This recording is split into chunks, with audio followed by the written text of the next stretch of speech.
صوبیہ کو ابھی تک اپنے کانوں پر یقین نہ آ رہا تھا کہ واقعی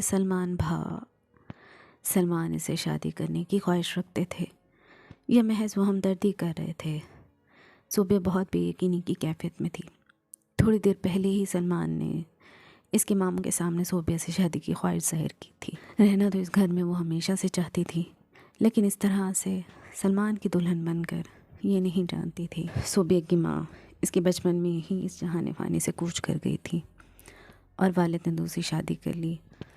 صوبیہ کو نانی کے پاس چھوڑ کر پلٹ کر پھر کبھی خبر ہی نہ لی۔ صوبیہ ماں باپ دونوں کے پیار سے ہی محروم تھی۔ نانی کی وفات کے بعد ماموں کے گھر میں ملازمہ سے بڑھ کر اس کی کوئی حیثیت نہ تھی۔ ماموں مامی کی 2 اولادیں تھیں۔ رانیہ صوبیہ کی ہم عمر ہی تھی، دونوں میں دوستی بھی تھی، جبکہ دانیال ابھی چھوٹا تھا۔ آہستہ آہستہ دن گزرتے گئے۔ صوبیہ کو کالج سے گھر آ کر کام سے ہی فرصت نہ ملتی، پڑھنے کا تو ٹائم ہی بہت مشکل سے ملتا۔ اس دن بھی صوبیہ کالج سے گھر آ کر فرش دھو رہی تھی جب مامی اور مامی کو خبر دی کہ صوبیہ کو دیکھنے کے لیے کچھ لوگ آ رہے ہیں اور اگلے دن اس کا نکاح ہے۔ اسے تو احساس ہی نہ تھا کہ کس طرح ماں باپ کی رفاقت میں بیٹیاں اتنی چاؤ نخروں مان کے ساتھ ان کی ڈھیر ساری فکروں اور دعاؤں کے سائے میں رخصت ہوتی ہیں۔ رانیہ کی مخالفت کے باوجود ماموں مامی نے اس سے جان چھڑا لی اور اگلے ہی دن وہ تہی دامن سی ویران دل اور حیران آنکھوں کے ساتھ ماموں کے گھر سے رخصت ہو گئی۔ دوران نکاح عثمان کے نام کے علاوہ اس کے بارے میں وہ کچھ بھی نہیں جانتی تھی۔ بس ماموں نے یہی بتا رکھا تھا کہ سلمان اور عثمان 2 بھائی ہیں، ماں باپ رہے نہیں تو پھپھو کی سربراہی میں ہی جوان ہوئے۔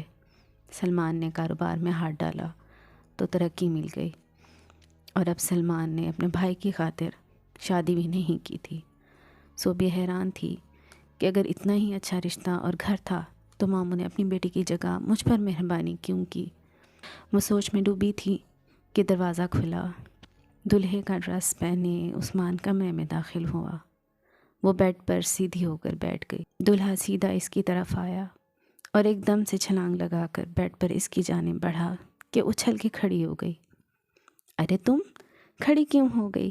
کتنی پیاری ہو تم، میری دلہن ہو نا، بھیا نے کہا ہے، وہ بچکانہ انداز میں بولا اور تالیاں بجانے لگ گیا۔ صوبیہ کو اپنے ساتھ ہوئے دھوکے کا ادراک ہوا تو آنکھوں کے سامنے اندھیرا چھا گیا، دنیا و مافیا سے بے خبر ہو گئی۔ کچھ دیر بعد جب آنکھ کھلی تو عثمان بالکل اس کے اوپر کی طرف جھکا ہوا تھا۔ فوراً خوشی سے تالیاں بجانے لگ گیا۔ بھیا دیکھو نا، دلہن اٹھ گئی۔ پیچھے مڑ کر سلمان کو بتایا جو فکر مندی سے صوفے پر بیٹھے ہوئے تھے۔ صوبیہ ایک دم سے اٹھی اور چلانے لگی کہ دور ہو جاؤ مجھ سے، سب دھوکے باز ہو تم، سب نے مجھے دھوکا دیا، اپنے پاگل بھائی کے لیے پاگل لے آتے، مجھے کیوں دھوکا دیا۔ سلمان یہ سن کر آگ بگولا ہوئے کہ ہم نے نہیں، تمہارے گھر والوں نے تم سے دھوکا کیا ہے۔ میں نے اپنے بھائی کی کنڈیشن سب بتائی تھی انہیں۔ ڈاکٹر نے کہا تھا کہ اس کی شادی کے بعد یہ ٹھیک ہو جائے گا۔ میں نے جیسے ہی رشتے کی بات کی، تمہارے ماموں نے خود ہی تمہارا رشتہ مجھے دیا۔ آہستہ آہستہ صوبیہ کی آنکھوں سے دھوکے کی پٹیاں اتر رہی تھیں۔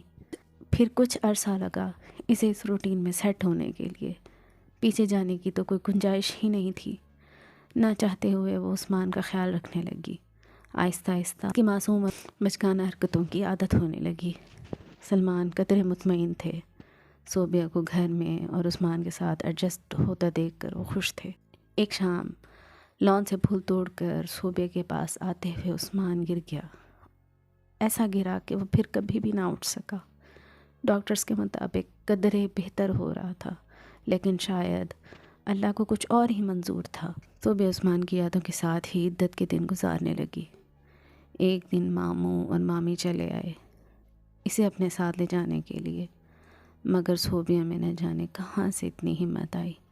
بچپن سے لے کر شادی تک کی ساری محرومیوں کا تذکرہ کیا، روتی رہی اور بولتی ہی چلی گئی، اور واپس جانے سے بھی صاف صاف انکار کر دیا۔ سلمان جو کافی دیر سے خاموش ان کی گفتگو سن رہے تھے، انہوں نے ماموں اور مامی کو واپس جانے کا کہا، مگر ماموں بضد تھے کہ کس حیثیت سے صوبیہ یہاں رہے گی۔